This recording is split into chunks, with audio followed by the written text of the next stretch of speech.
Specially वो लोग जो कि स्टडी के लिए अब्रॉड जाना चाहते हैं या इवन के अब्रॉड सेटल होना चाहते हैं, तो मैं ही कहूँगा कि यूरोपियन नॉर्डिक में फ़िनलैंड भी उनके लिए बेस्ट चॉइस हो सकता है। अच्छा, हम देखते हैं कि फिनिश यूनिवर्सिटीज़ में बैचलर और मास्टर्स प्रोग्राम के लिए किस तरह हम अप्लाई करेंगे और कौन सी वो वेबसाइट्स हैं, क्या सोर्सेज हैं, इनके इंटेक्स कब ओपन होते हैं, एप्लीकेशन प्रोसेस क्या है, क्या डॉक्यूमेंट्स रिक्वायर्ड होते हैं।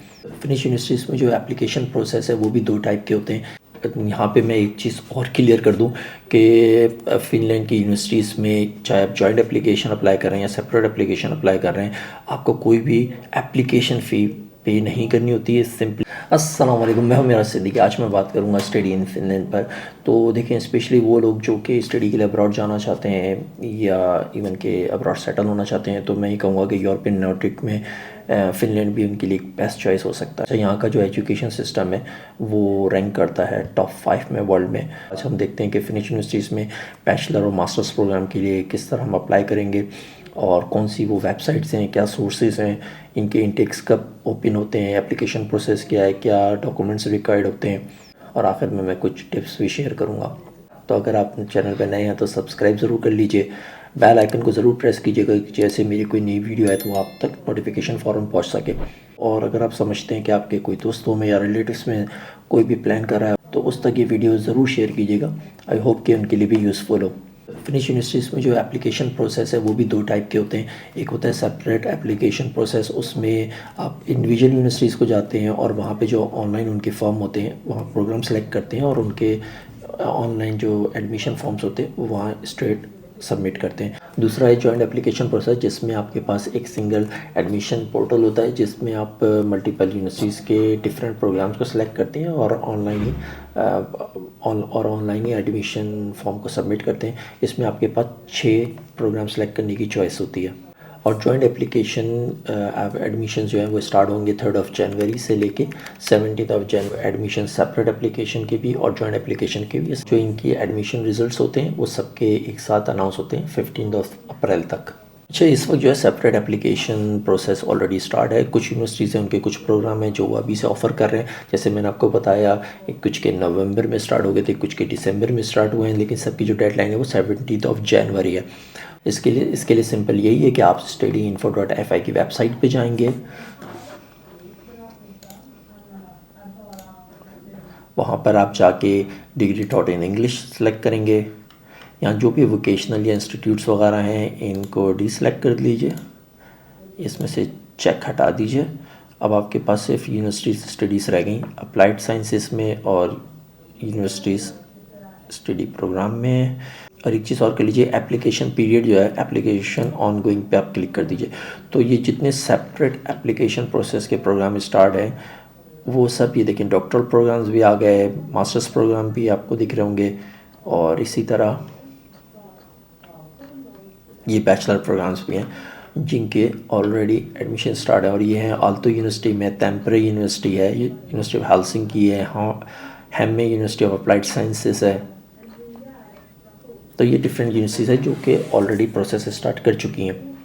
तो अब देख लेते हैं डॉक्यूमेंट्स जो हमें रिक्वायर्ड होंगे। उसमें अगर आप बैचलर्स के लिए अप्लाई कर रहे हैं तो आपको अपने जो सब अपर सेकेंडरी स्कूल की जो ट्रांसक्रिप्ट है या सर्टिफिकेट्स हैं उनको उनके रिलीवेंट अथॉरिटी से अटेस्ट करवाना है। और अगर आप मास्टर्स के लिए अप्लाई कर रहे हैं तो आपके पास एटलीस्ट 3 से 4 साल की यूनिवर्सिटी एजुकेशन होनी चाहिए और उसको आप उसके रिलीवेंट अथॉरिटीज़ या हायर एजुकेशन कमीशन से अटेस्ट करवाएंगे।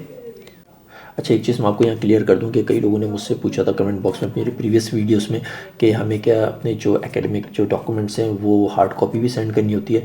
नहीं, सिर्फ आपको कहीं भी किसी भी यूनिवर्सिटीज़ में आपको सिर्फ अटेस्टेड जो कॉपीज़ होती हैं उनको आपने अपने स्कैन कर लीजिए या पिक्चर ले लीजिए, उससे मोबाइल से स्कैन कर लीजिए और उसको ही ऑनलाइन सबमिट करना होता है।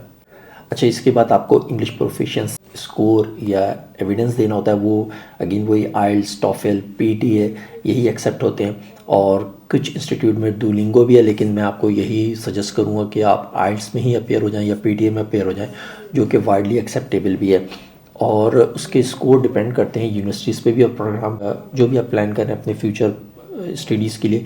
तो काइंडली उस यूनिवर्सिटी और उस प्रोग्राम की वेबसाइट पे ज़रूर जाइए, उनका क्राइटेरिया, उनकी रिक्वायरमेंट्स वगैरह पढ़िए और फिर उसी हिसाब से आप कोशिश कीजिए कि आइल्स में या पीटीए में अच्छे से अच्छा बैंड ले सकें। वो आपको जो है मेरिट लिस्ट में आने में हेल्पफुल होता है।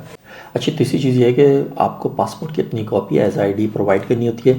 उसका सिंपल रीज़न ये है कि जो यूरोपियन यूनियन में कंट्रीज़ हैं उनके लिए स्टिल फिनलैंड में एजुकेशन फ्री है, लेकिन जो नॉन यूएस सिटीज़न है उनको ट्यूशन फ़ी पे करनी होती है।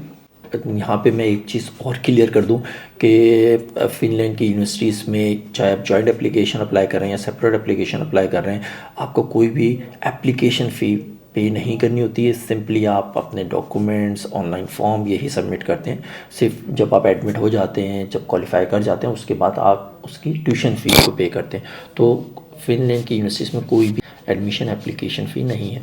इसके बाद आता है आपका लेटर ऑफ मोटिवेशन और रेफरेंसेस। तो रेफरेंसेस सिंपल आप यूज़ कर सकते हैं अपने जो प्रीवियस एम्प्लॉयर्स थे, कोलीग्स थे, और या फिर आपके जो यूनिवर्सिटीज़ वगैरह के जो टीचर्स हैं तो उनका आप रेफरेंस दे सकते हैं। लेटर ऑफ मोटिवेशन स्ट्रॉन्ग होना बहुत इंपॉर्टेंट है।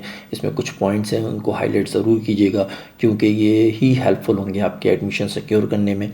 और ख़ास तौर पे मोटिवेशनल लेटर जो है वो एटलीस्ट 1 पेज का हो।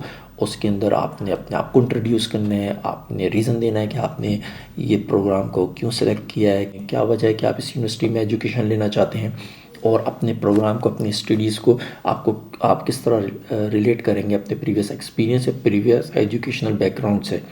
और इस चीज़ को भी ज़रूर हाईलाइट कीजिएगा कि आपके फ्यूचर गोल्स क्या हैं। फिनिश यूनिवर्सिटीज़ जो हैं डिफरेंट स्कॉलरशिप भी ग्रांट करती हैं, जिसमें 50% से लेकर 100% ट्यूशन फ़ी तक भी आपको माफ़ हो सकती है, और आपको एक रीलोकेशन अलाउंस भी मिल सकता है जो कि 5000 यूरो होता है। और ये नेक्स्ट ईयर पे भी एक्सटेंड हो सकता है, डिपेंड कि एक तो आपने फुल टाइम स्टडी की हो, डिपेंड करता है कि आपका स्टडी में प्रोग्रेस कैसा रहा। तो मैं यहाँ कुछ टिप्स आपको देना चाहूँगा। जो मोटिवेशनल लेटर है उस पर फोकस कीजिए, उसमें जो मैंने आपको पॉइंट्स बताया, बल्कि आप वेबसाइट पे ज़रूर जाइएगा यूनिवर्सिटी की, क्योंकि वो लोग भी ये चीज़ें मांगते हैं कि आपकी जो मोटिवेशनल लेटर है उसमें ये चीज़ें हाईलाइट होना मस्ट है। सेकंड चीज़ ये है कि जिस भी प्रोग्राम के लिए आप अप्लाई करें उसके लिए आप स्कॉलरशिप के लिए ज़रूर अप्लाई करें।